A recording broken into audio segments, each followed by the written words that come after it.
ओम नमो ओंकारेश्वर देवताय नमः. ओम नमः शिवाय. ओम नमः शिवाय. अवधूत चिंतन श्री गुरुदेव दत्त. मंडळी, आपल्याकडे आज एक प्रश्न आलेला आहे. तो प्रश्न असा आहे की अ, ताईचा आहे क्या. तर त्याने विचारलंय की मी 4-5 वर्षापासून घरीच आहे. माझं शिक्षण खूप झालेलं. मी पूर्वी खाजगी कंपनीमध्ये चांगल्या पगारावर होते. पण माझी नोकरी गेली आणि आता 4-5 वर्ष मी घरीच आहे. घर खर्च वगैरे बऱ्याच गोष्टी, अडी अडचणीला, तर आर्थिक परिस्थिती खूप खालावलेली आहे आणि म्हणजे कुठलं काम बी होत नाही वगैरे वगैरे वगैरे असं बरंचसं लिहिलं आहे त्यांनी. आणि त्यांचं वय आहे 40 वर्ष. तर असो, तर या ताईचा प्रश्न पाहूया. ह्या अडचणी का, अगर त्यांना नोकरीची काय, नेमकं नोकरी का लागत नाही अथवा नोकरी काम का मिळत नाही, याची गोष्ट काय आहे ती पाहूया. चला.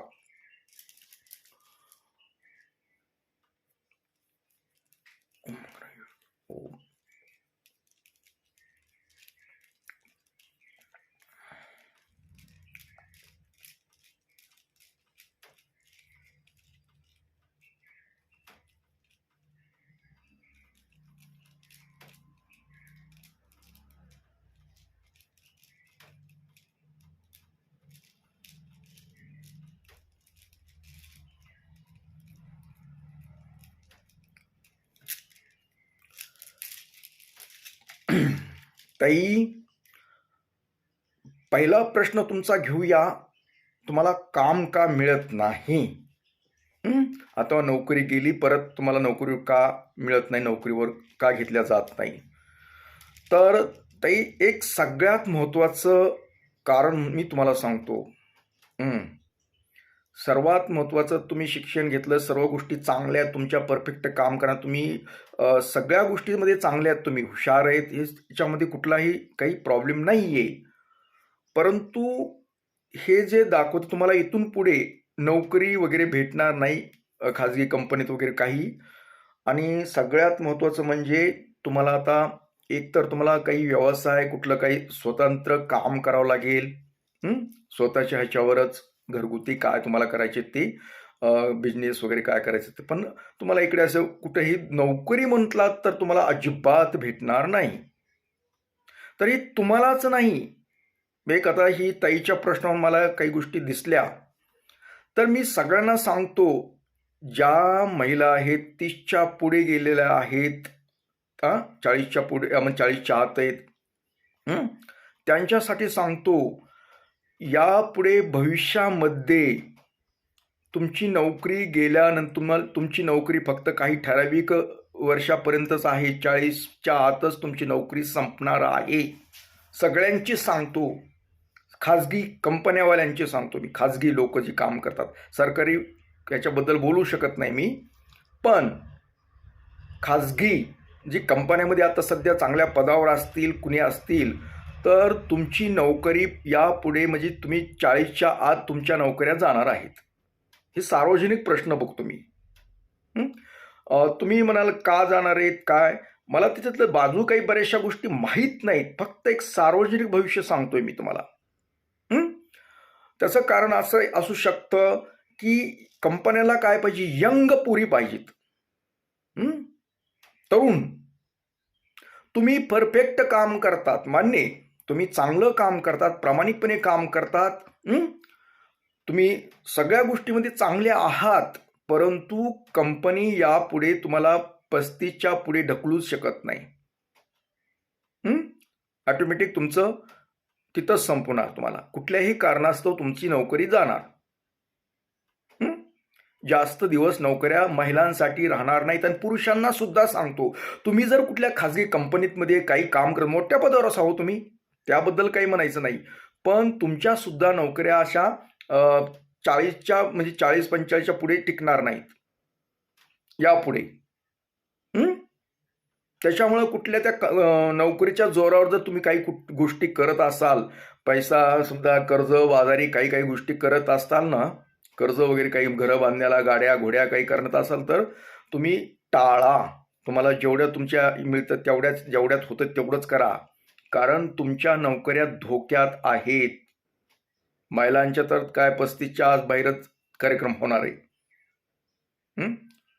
कारण ही जी कंपन्या आहेत असू शकतात, काय त्यांचा प्लॅन असू शकतो की त्यांना यंग लागतात. पूर्वी कसं होतं की अनुभव, ज्यांना जितकं वय वाढेल त्याला पगार बी वाढ असायची आणि अनुभवाच्या जोरावर चालायचं. कारण जितका अनुभवी माणूस आहे त्याला तितकी पगार वाढ असायची, वयस्कर असला तरी, कारण अनुभवाच्या जोरावर त्याचं समजा ज्ञान आहे त्याला भरपूर असं समजल्या जात होतं, म्हणून त्यांना ती वय जसं वाढेल तसं पगार पण वाढ होत होती. आता तसं नाही, आता तसं नाही. तुम्ही किती तरुण आहेत आणि तुम्ही पटापटा तारुण्यात किती काम करू शकतात एवढं बघतात फक्त. त्यांना तुमचं ज्ञानाची गरज नाही, तुम्ही किती वयस्कर आहे आणि म्हणजे तुम्ही किती परफेक्ट आहेत हे त्यांना देणं घेणं नाही. वय वाढलं की संपलं. तुमचं वय झालं 30-35च्या पुढे बाहेर मागं गेलं की महिलानंतर कार्यक्रम झालाच म्हणून सांगा, पुन्हा नोकरी लागणार नाही तुम्हाला खाजगी कंपनीमध्ये. तर तुम्हाला ऐकायला वाईट वाटेल की काहीतरी सांगतेत, पण मी ही आता ज्या अर्थी व्हिडिओ टाकलेला त्या अर्थी व्हिडिओ तुमच्याकडे राहू शकतो. बघा, तुम्ही विचार करा. त्यासाठी सगळं नियोजन तुमचे काही. आता तर कशी भानगड झाली, आता काय बोलाय म्हणजे विषय निघाला म्हणून बोलतो तुम्हाला की एकतर तुम्ही लग्न करायला उशीर करायलात. तुमचे मुली राहिल्याच नाहीत, 30-32 वर्षाच्या झाल्यात तरी लग्न करत नाहीत. तुम्हाला नोकरी लागली, खूप पगार आहे, त्या पगारीच्या जोरावर तुम्ही बघतात तसं पाहिजे. पण अहो तुमची नोकरी किती दिवसाची हे बघा ना. ज्या जोरावर तुम्ही लग्न टाळायलात, कुठं काही गोष्टी करायलात, पण तुमची नोकरी टिकणार नाही ना. नोकरीच टिकणार नाही. तुम्ही करणार किती दिवस? आता तुमचं वय 30-32 व्हायला लागलंय. तुमचं 2-4 वर्षात कार्यक्रम होणारच आहे. तर मी तुम्हाला एक सल्ला देतो. तुम्ही एवढं वय, तुम्ही लग्न करा. बिना लग्नाचे बरेच जण 35 गाठले तरी तुमचे लग्न होईना गेलेत, लग्न करीना गेलात. तुम्ही नोकरी लागेल न लागेल लग्न करा. 30च्या आत असेल तर लग्न पटकीने करून टाका. तसं तर मुलीनं समजा 20, 22, 23 वर्ष झालं की लग्न करायला पाहिजे. कारण सगळं जे काय असतं, जे आपली हाऊस मौज ह्या गोष्टीतच मिळत असते. 30च्या पुढे गेल्यानंतर काय ती बाईच झालेली असते. नाही, तुम्हाला एक कडू लागतं माझं बोलणं, पण ठीक आहे. तुम्ही पुन्हा काय आहे, आता पूर्वीसारखं 100 वर्ष आयुष्य नाही आहे. 50च्या आतच कार्यक्रम आहे. ह्यात जरा जीवनाचं जे गणित आहे ना, वयाचं गणित, हे गणित बरोबर बघा. तुमचं वय किती, लग्न झाल्यानंतर किती तुम्ही मौज मजा करणार आहेत, किती वर्षाला बाळ होणार आहेत, बाळ मग मोठे किती दिवसात होणार आहेत, मग तुम्ही किती काय करणार आहेत, त्याला शिकवणार किती दिवसात, ह्याचं सगळं संतुलन जरा बघा ते कसं कसं होतंय ते. आज तुमचं 30च्या पुढे वय झालेलं आहे, लग्न करायला 1-2 वर्ष घोळ घालणार, बाळा व्हायला 2-3 वर्ष घालणार, 35 गाठून गेली, राहिले 40ला तर तुमचे बाळ 2-4 वर्षाचे होतील. तुम्ही 50शी गेल्यानंतर तुमचं बाळ चांगलं 10वी-12वीला जाईल. पुढे काय करणार आहेत ते, त्यांच्या प्रगती तुमचं सगळंच, तुमची प्रगती करता करता त्यांची प्रगती कशी करणार आहेत तुम्ही. या गोष्टीचं जी संतुलन ती बरोबर लक्षात घ्या. तुम्ही विसरून चाललात जर, आणि तुमच्या तुम्ही नोकरीच्या जोरावर जास्त तर तुम्ही लग्न टाळाटाळी करतात ना, मला नोकरी करायची, अमुक करायचं, तमुक करायचंय, मला अजून पुढे शिकायचंय, ह्या गोष्टी चालल्यात ना. थोडा शांत डोकं ठेवून शांत चित्तानं, आपलं वय काय सध्या, वय किती, नोकरी किती दिवसाची, लग्न किती दिवसात करणार आहेत, बाळ किती दिवस होऊ शकतील, बाळ आपल्या वयाला किती होतील, याचा जरा ताळमेळ लावा. आणि जर वयस्कर झाल्यानंतर लग्न केल्यानंतर बाळा बी लवकर होत नसतील, बाळाचा प्रॉब्लेम येत असतो. जरा डोकं ठिकाण्यावर ठेवा.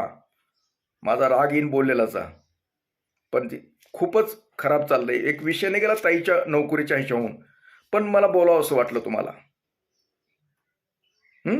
तर तुमच्या नोकऱ्या धोक्यात आहेत. कंपनीला एकदम तरुण लागतात. त्यांना दिसायला त्याच्यावरती झटपट वयस्कर बायांना नोकरी ठेवत नाहीत. आता इथून पुढे ठेवणार बी नाही. तर आता जरी ठेवत असले तरी मला माहीत नाही ते तेवढं. पण यापुढे त्यांना यंग युवती लागतात. युवती तरुण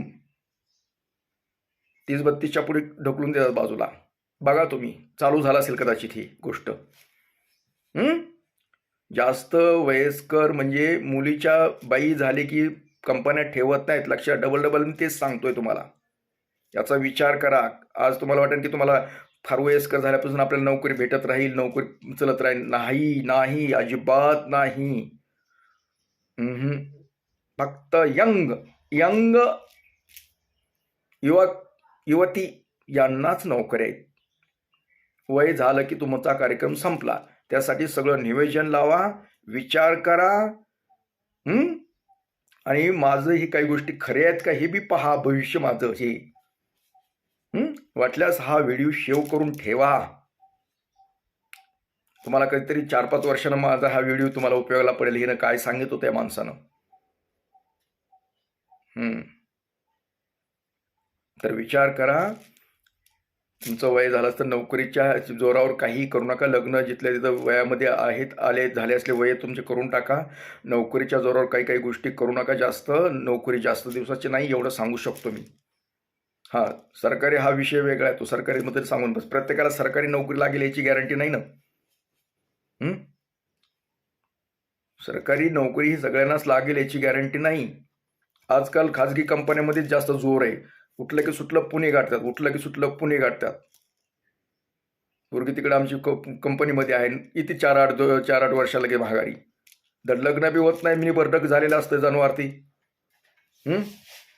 आणि पुण्याला शहरात राहिलेली पोरगी कुणी करीत बी नाही खेड्यापाड्यात. मग तिथं राहिलेली पोरगी काही नीट राहिली असेल का? येते तो माझ्याकडे किस्सेही असे.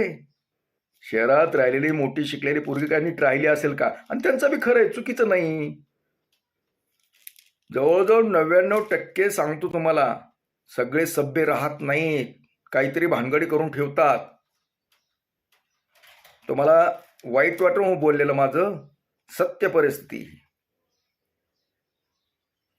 काहीतरी वय वाढल्यानंतर वयाच्या बाहेर गेल्यानंतर कुणालाही वाटतं कुठंतरी आपलं असावं म्हणून. आणि मग लग्नच राहतं तसंच. तरी असो, मला काय म्हणायचं ते सांगितलं. माझ्याकडून अधिक बोलण्यात आलं असेल, तुमचं मन दुखावलं असेल तर मी क्षमा मागतो. ओम नमः